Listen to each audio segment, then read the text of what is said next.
Hi there. For my first presentation, I'd like to talk about remind.com. I know that I've seen a couple other people have posted this, but to me, this is one of the number one tools that I've been using in my classroom as well as with my after school programs.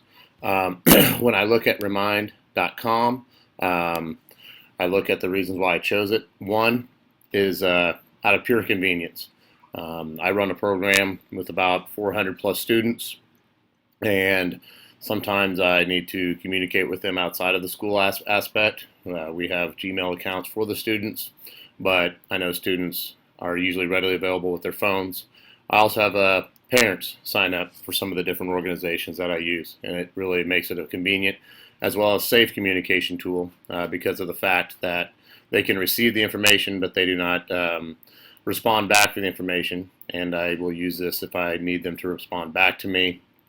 I'll put my email in there or tell them, hey, come by and see me during advisory or before school or after school.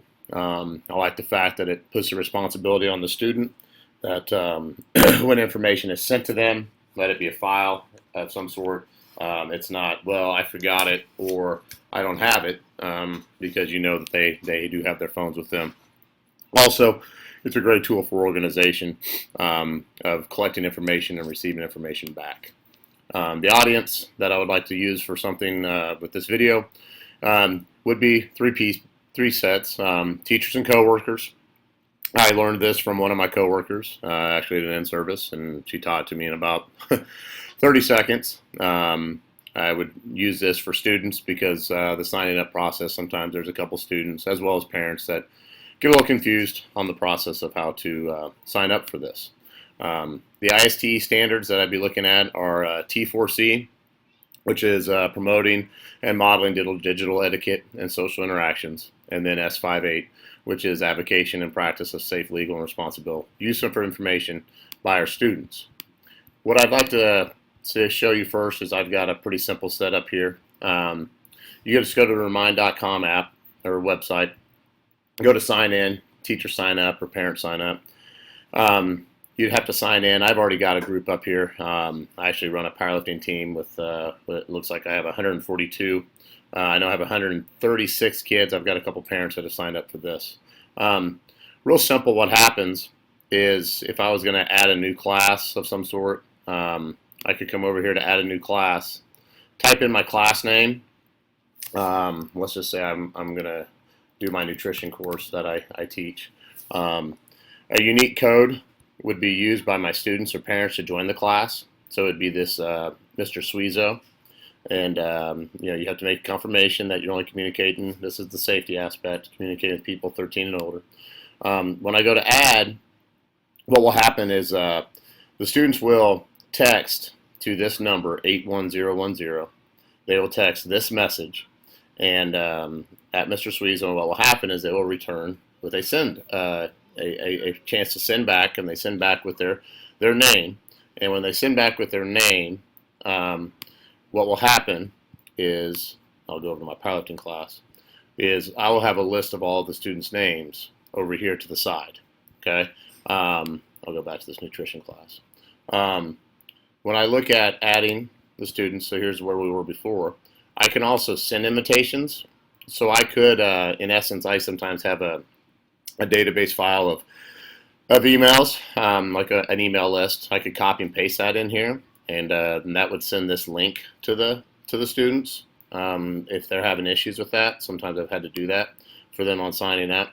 But really, what happens, and I'm just going to go back to my powerlifting course or powerlifting team that I have, is if I type in a simple message here. We had a competition yesterday. I could say something of, great job yesterday. Here are the results. And I can also send files. So if I come over here to attach a file, I could come over here. Sorry for these two. My kids are here coloring right now, and I had to print off some Lightning McQueen color pages. I could attach, let's say the men's final standings right here, hit send, and that'll send to the students. Organization, it has all of the text that I have sent. So as you can see, I went ahead yesterday and I did send these results out to my kids. Um, Also, what I like about it is I can do individual. So if I don't want to send to the entire group, I can come in here and I can just send into, a certain few kids. Now I have to do 3 at a time. That way I'm not doing individual conversations, but I can send it into 3 kids. Let's say I had 5 kids that I'm missing something on, or that they didn't turn something in. I could, or 3 kids that missed class and they need to make the test up by Thursday at 3 of some sort, or a review. It's a really fast and convenient way to communicate with students. I also like this aspect because there's a scheduled. If I would go in at 5 a.m. and try to send a text, it will say, "Are you sure you want to send this because it's early?" Or if it's after 10, they'll say, "Do you sure you want to send this because it's late?"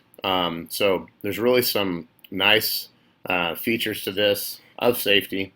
I honestly I didn't know if I was going to use this, and it took me maybe 30 seconds to set it up, and I've been a huge fan of it from the since I started it. So Remind.com, highly suggest it for you for your classes, before or after school programs, especially when you're dealing with like I showed here. I have 142 kids on this one, and so makes it very convenient. Thank you.